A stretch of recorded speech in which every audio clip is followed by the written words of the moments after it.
Salam sang debaters. Berani bertanya, berani ditanya. Jangan kerja kawannya bertanya terus. Banyak penggemar channel saya bertanya-tanya. Kenapa sih sang debater akhir-akhir ini membahas tentang kekristenan? Loh, kan saya memang Kristen, ya kan? Terus kalau ditanya, kenapa sih sang debater sepertinya menyerang? Saya tidak menyerang. Saya berbicara firman Tuhan, tapi mereka merasa terserang. Kan demikian. Nah, kenapa sih sang debaters menanggapi para pendeta? Ya, mereka kan monolog itu.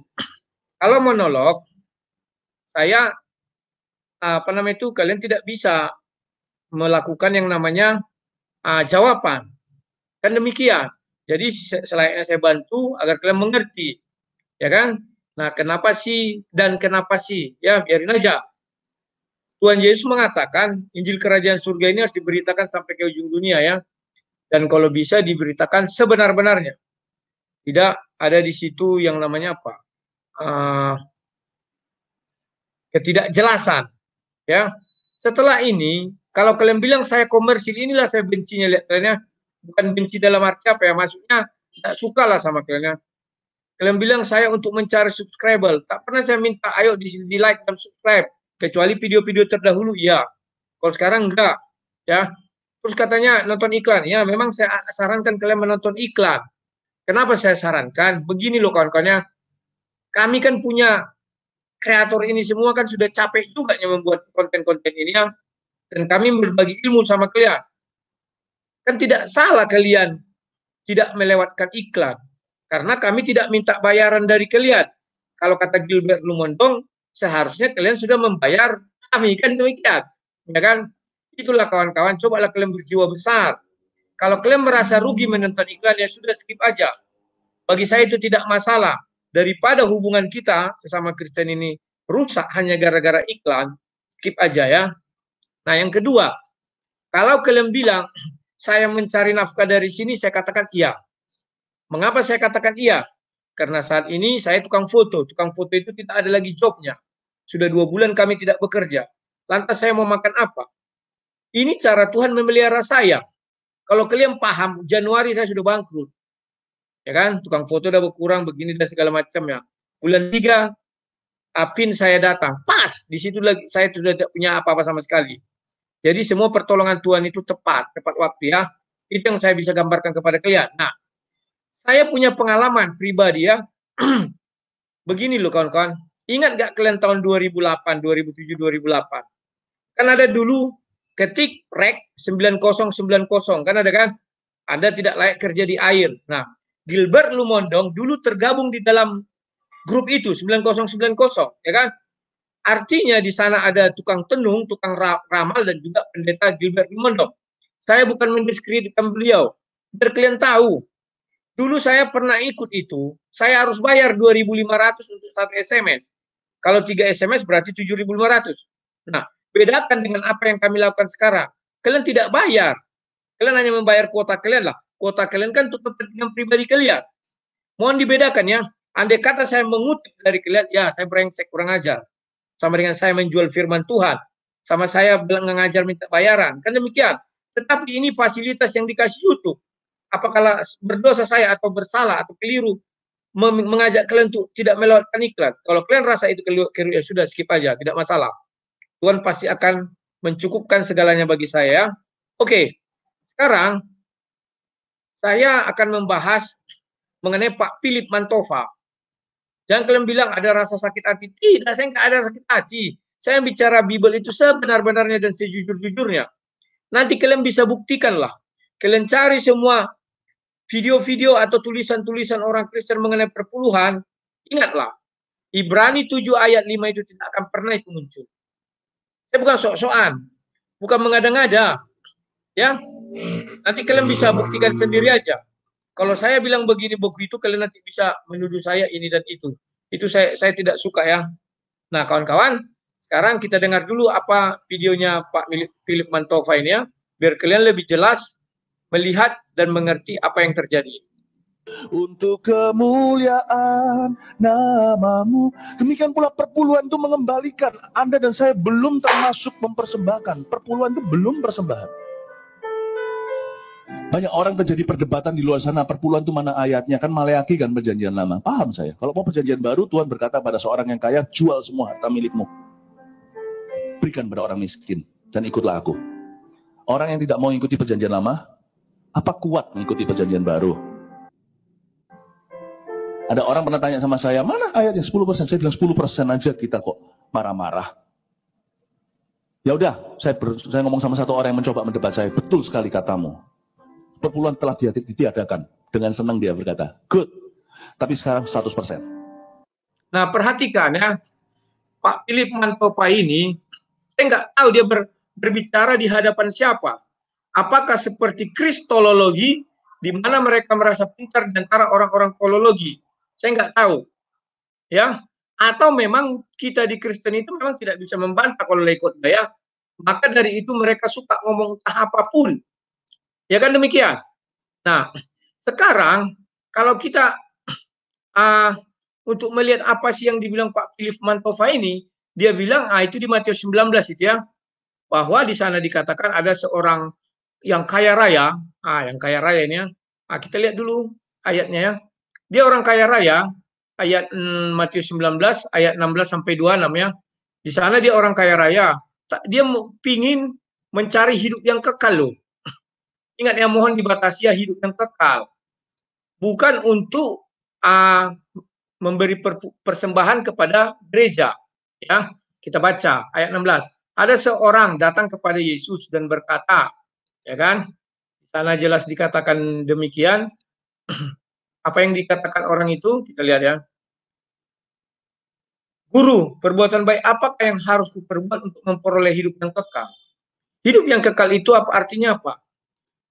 Itu untuk ke surga. Sementara pemberian kolekte atau persembahan, apakah itu menuju hidup yang kekal? Kan tidak. Itu hanya sebagai bentuk ketulusan hati kita memberi kepada Tuhan. Kan demikian. Kenapa Pak Philip Mantopa membelokkan ini seolah-olah itulah benteng dia, ya kan? Untuk mengkick atau untuk mengunci semua orang yang menentang perpuluhan. Oke, kamu mau ikut perjanjian baru, maka kau harus mengasih 100%, kan gitu. Ayat 17. Jawab Yesus, apakah sebabnya engkau berkata kepadaku tentang apa yang baik? Hanya satu yang baik. Tetapi jika engkau ingin masuk ke dalam hidup, turutilah segala perintah Allah. Jadi hanya satu katanya, turuti segala perintah Allah. Kata orang itu kepadanya, perintah yang mana? Kata Yesus, jangan membunuh, jangan berzina. Itu diambil dari 10 perintah Tuhan ya, atau 10 hukum Taurat. Kenapa? Hukum Taurat membuat kita mengerti akan dosa, tetapi hukum Taurat tidak memberikan jalan keluar terhadap dosa ya. Nah, kata orang muda itu kepadanya, ayat 20, semuanya itu telah kuturuti, apalagi yang masih kurang, kata. Jawab Yesus kepadanya, jikalau engkau hendak sempurna, hendak sempurna loh. Ya, jangan kalian bilang hendak jarum, hendak apa ya, hendak sempurna. Sempurna dalam artinya apa lah ya? Baik, sangat baik, ya kan?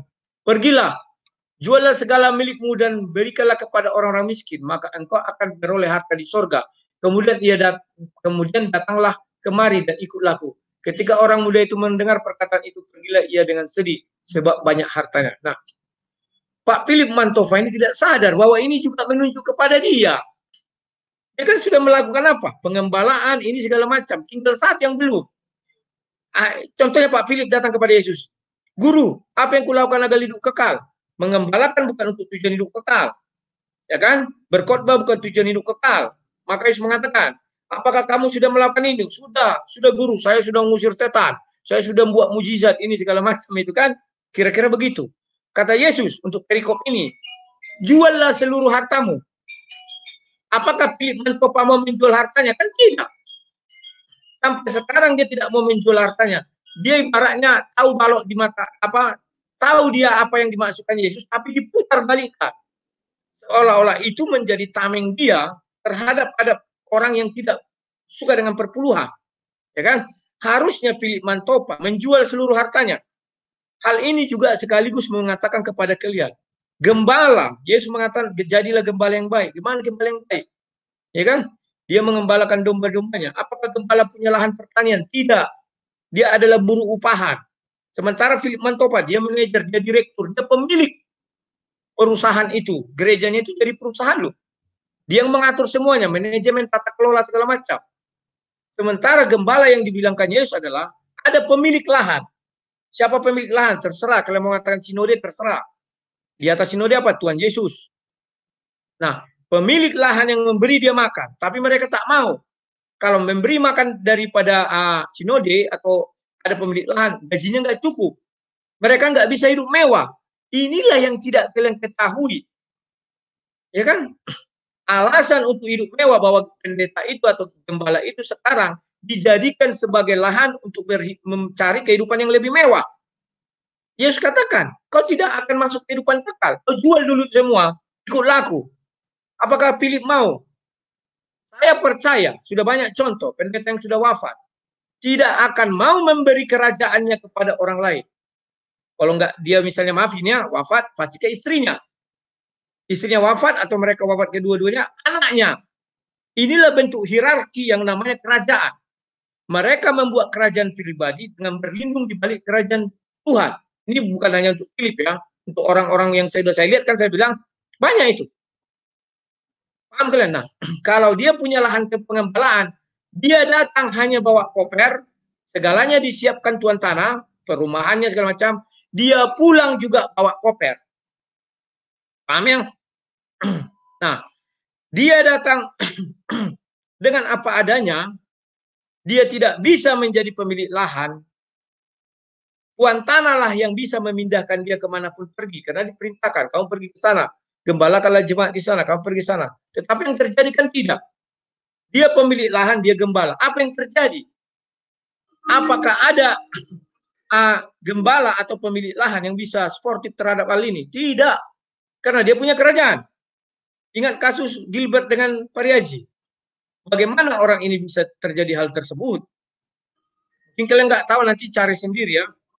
Nah, banyak lagi hal-hal tersebut seperti yang kita lihat di tengah-tengah kita. Banyak pendeta, ketua pendeta utama baru pendeta pembantunya, ya kan? Yang terjadi apa?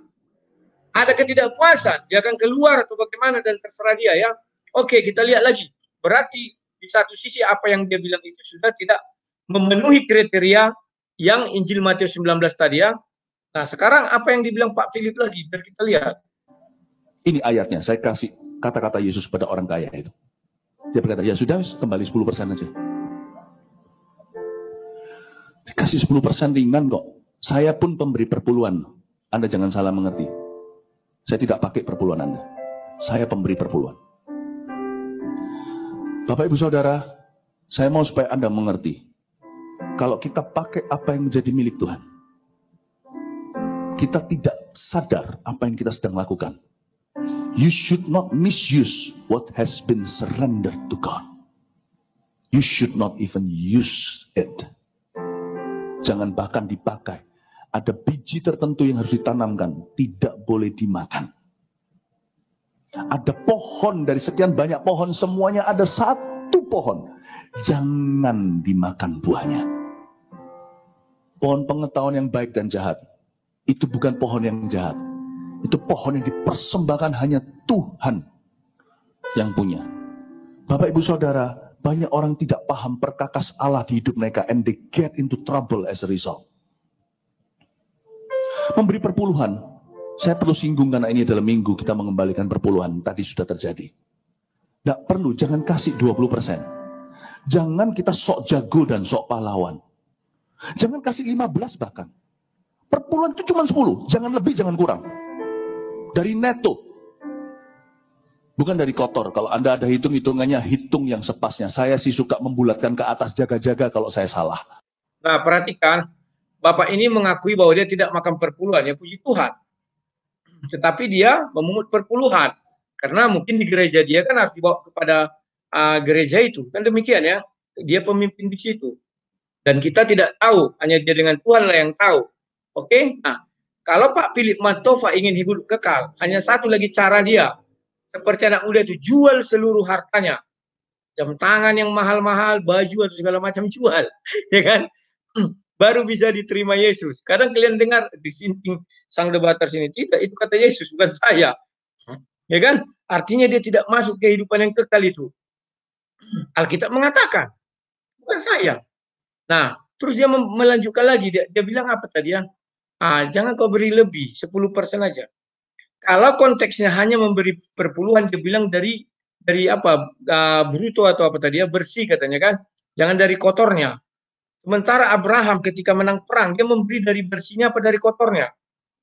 Kan demikian. Itulah kalau memang mau memberi perpuluhan. Tetapi bukan itu lagi intinya yang mau saya bicarakan. Yang mau saya bicarakan tetap ini.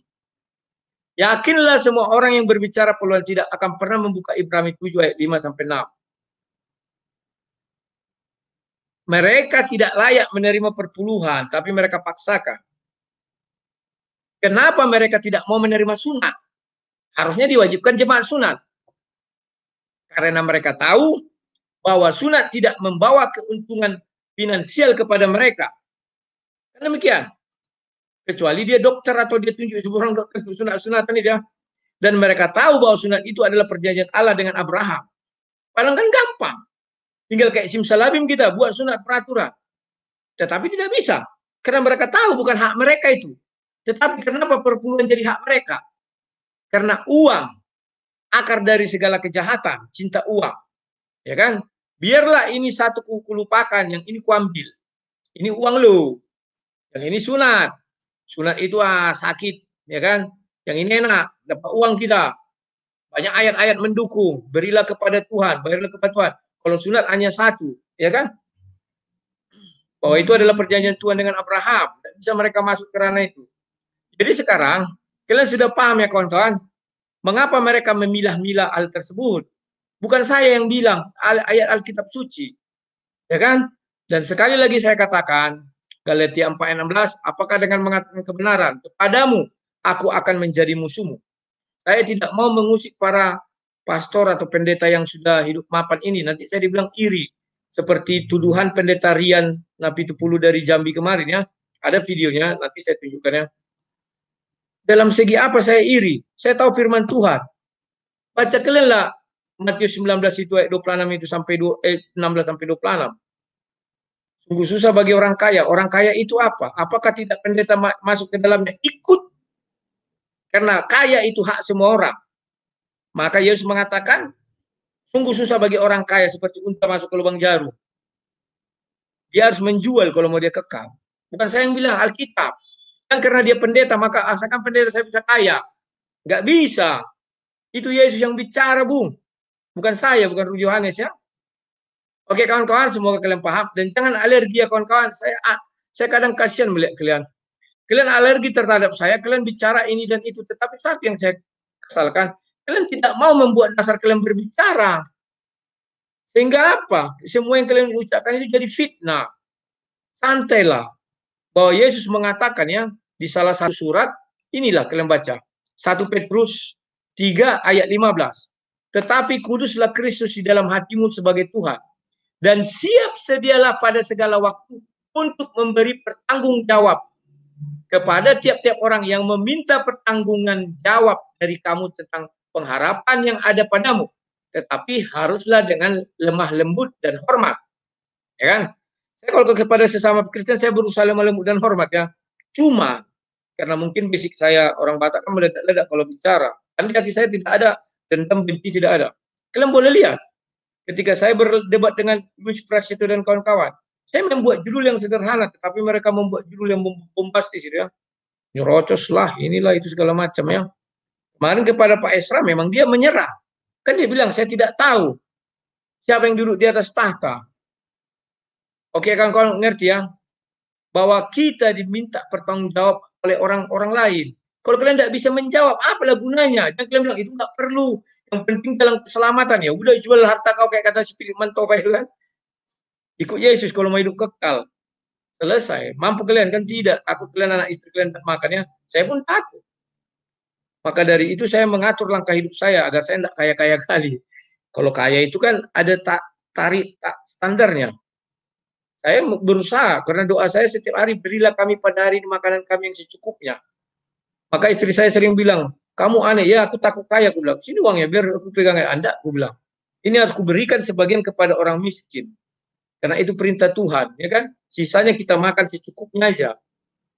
Apa keperluan kita itulah kita ambil. Sudah selesai. Saya tidak punya rumah, saya tidak punya ini itu. Ya kan, kalau ada pun harta untuk transportasi aja biar cepat. Apakah saya tidak bisa mencari itu? Bisa. Tapi saya tidak mau, karena saya tiap hari baca kitab suci. Ini bahayanya orang yang baca kitab suci. Orang Batak bilang bibelon, ya kan? Tetapi saya nggak seperti itu. Bibelon itu bisa jadi gila ya. Kalau saya enggak. Saya merenungkan dan menerapkan di kehidupan saya. Oke kawan-kawan, sekian dan terima kasih. Salam, sang debaters.